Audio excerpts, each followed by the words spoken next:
অন্যান্য ওই যে মিষ্টির দোকানের চেয়ে এটা ভালো। ব্যাংক পাড়ার সবাই নেয়, বাইরে থেকে আইসো নিয়ে দেয়। অনেকগুলো নিয়েছি। এখানে 50 টাকা দই পাওয়া যায়, আবার 30 টাকায় রসমালাই পাওয়া যায়। রাস্তার পাশে ছোট একটি ভ্যান, আর সেই ভ্যান জুড়ে সাজানো হরেক রকমের মিষ্টি। প্রতিদিনই এখান থেকে বিক্রি হয় 10 থেকে 12,000 টাকার মিষ্টি। মাসে যার বিক্রি দাঁড়ায় প্রায় 4 লাখ টাকা। 40 বছর ধরে রাজধানীর মতিঝিলে এই ব্যবসা করেন শান্তিরঞ্জন ঘোষ। এখানে 42 বছর ধরে পুরনো দোকান। আমি এনে আমার বড় ভাইয়ের সাথে 5-7 বছর ধরে আছি। মিষ্টি, দই, ছানা, রসমালাই আছে। ভগবানের কৃপায় মোটামুটি ভালোই। প্রতিদিন 4,000, 5,000, 6,000 এরকম বেচা কিনা হয়। মনে হয় ভগবানের কৃপায় ভালোই। এটা অফিসিয়াল কাস্টমার সব, যারা অফিসে কাজ করে তারাই খায়। পাশাপাশি দোকান থাকলে আপনার কোয়ালিটির উপর সব কিছু ডিপেন্ড করবো। কোয়ালিটি যদি আপনি ভালোভাবে তৈরি করেন তাহলে কাস্টমার সেখানে যাব। দোকান তো মতিঝিল গোড়া বিশ্বে 30টা আছে, তো যারা নিম্ন আয়ের মানুষ তারাই আমার দোকানে খায়। প্রতিদিনই বিক্রি হয় সর্বোচ্চ 30 থেকে 35 কেজি পর্যন্ত মিষ্টি। নগরের ব্যস্ত এলাকায় সকাল 9টা থেকে বিকেল 5টা পর্যন্ত অফিস করা লোকেরাই মূলত প্রধান খাদক। মাত্র মালাই চপটা খেলাম। মিষ্টি তো আমার এখন যেহেতু বয়স হয়ে গেছে, 20 বছর আগে যেভাবে খেতাম সেভাবে তো আর খেতে পারবো না।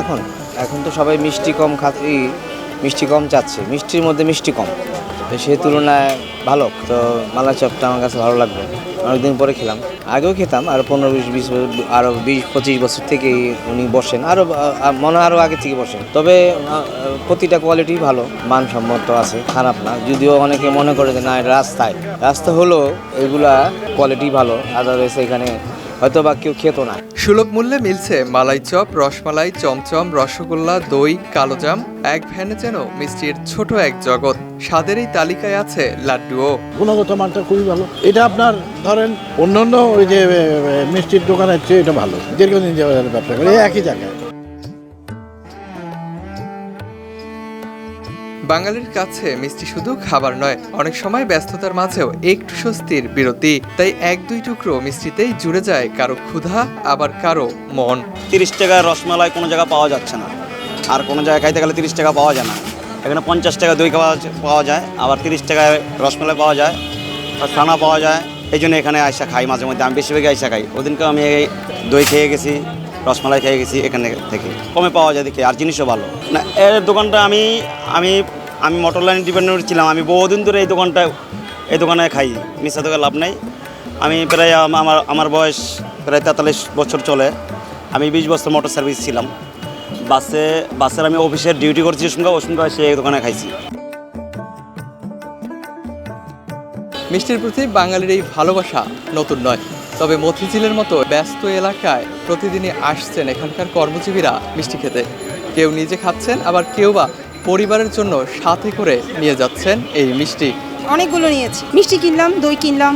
না, ওদের মিষ্টিগুলো ভালো, মানে খারাপ এ পর্যন্ত পাইনি। রসমালাই, মিষ্টি, ছানা সবগুলোই ভালো। দই এর জন্য মাঝে মাঝে নিয়ে যাই, মানে প্রোডাক্টটা অথেন্টিক।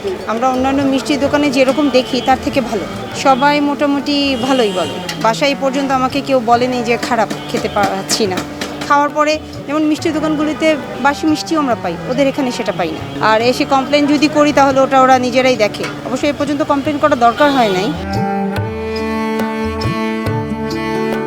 দূর দূরান্ত থেকেও অনেকেই ছুটে আসেন এই স্বাদের টানে।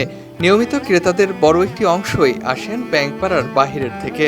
এই এলাকার যারা আছে ধরেন ব্যাংক পাড়ায়, ব্যাংক পাড়ার সবাই কম বেশি এটা নিয়ে যায়, বাসায় নিয়ে যায়। মিষ্টি খেলে আপনার ডায়াবেটিসের কোনো সমস্যা হয় না। যদি চিনি খান, মানে ওই যে হোয়াইট চিনি, মানে সাদা চিনিটা খান, ওটা হলো বিষ। সময় বদলেছে, বেড়েছে কর্মব্যস্ততা, তবে বদলায়নি মিষ্টির প্রতি মানুষের সেই চেনা আকর্ষণ। এখন তার সঙ্গে কাজ করছেন বেশ কয়েকজন কর্মচারী। দুপুরের ব্যস্ততা শুরুর আগেই খুলে যায় দোকান, চলে রাত পর্যন্ত। সকাল 10টা, 10:30 থেকে খুলি, সন্ধ্যা 6টা, 5:30 দিকে বেচে কিনা করে চলে যাই। আমার দোকানে আসবে, আমি একটু ছোটোখাটো ব্যবসায়ী, কারণ অল্প মাল নিয়ে আসি, অল্প পুঁজিতে বেচে জিনিস ভালো দিই কাস্টমারে। ওয়াসিমুল বারিসিয়াম, বাংলাদেশ বুলেটিন, ঢাকা।